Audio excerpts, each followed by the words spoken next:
prove that, okay, this is equal to this for n is greater than or equal to 1. Okay, now we're going to start with step 1 by showing that the statement is true for n equals to 1, because again, it gives us this where n is the smallest number that n can be. N equals to 1 is the smallest number that n can be. So I'm going to sub in 1 onto both sides. But remember, see how here it's 1 plus 3 plus 6 plus etc. plus this number here.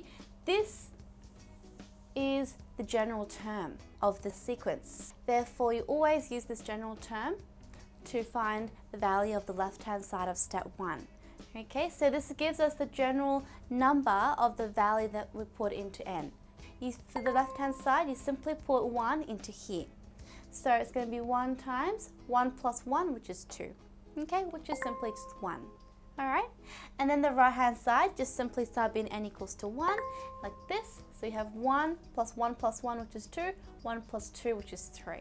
And simplify that, you should get 1 as well. Okay, so we've proved it, left-hand side equals to right-hand side. So therefore, it is true for n equals to 1.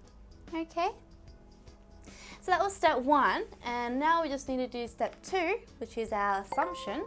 Assume that the statement is true for n equals to k, so simply replace n with k, just like this.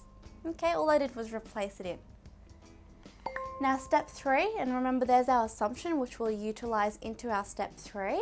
Show that the statement is true for n equals to k plus 1. So this time replace your n with k plus 1, just like this. So see how this time I have k plus 1 plus k plus 2, because I'm adding in 1. And we know that the number previous, the prior to that one, will be k plus 1.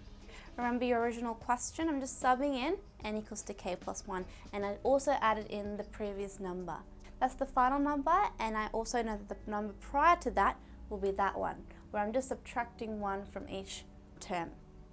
And then of course, this will now be k plus 1, k plus 2, k plus 3. It's more than one more, in each term than the original one, than this one actually. Okay, so see how it's 1 more each term? So we'll prove that. So I'm going to start with my left-hand side, which is this, and basically all I did to get this is just this. It's the same, but I can show you, I'll show you with a different color. This one comes from our assumption, which is over here. See how this part here is this, yeah? Which is this. So I'll rub out all these unnecessary markings. So hopefully you can see that. This goes into here. Okay, does that make sense? So I just utilized my assumption. So now let's keep going. So I don't have any more of these long numbers. I can just simply simplify it using these two terms. Now, I want to make it into a single fraction, but because they don't have the common denominator, and I know that the lowest common multiple is 6.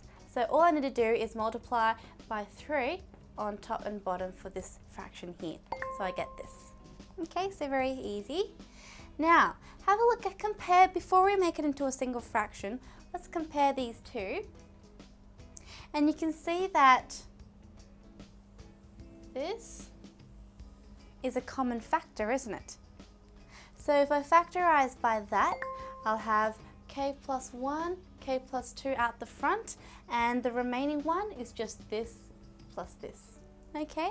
Remember just our usual factorization. So now I made it into a single fraction that looks much more simple. So have a look at that one. I'll rub all this out for you so you can see a bit more clearer. Now compare it with our right-hand side. Is that equal to that? Yes, it is. So that is equal to right-hand side, and we've just proved it using induction. Now I don't have the conclusion, but you should all know how to write your conclusion. Make sure you don't forget to write your conclusion. You can make a little summarized sentence saying that by the use of mathematical induction, we've proved that this is equal to this for n is greater than or equal to 1. Okay, you know your usual way of writing a conclusion. You should have some form of phrase memorized in your head. Okay, so that's question 2. Have a look.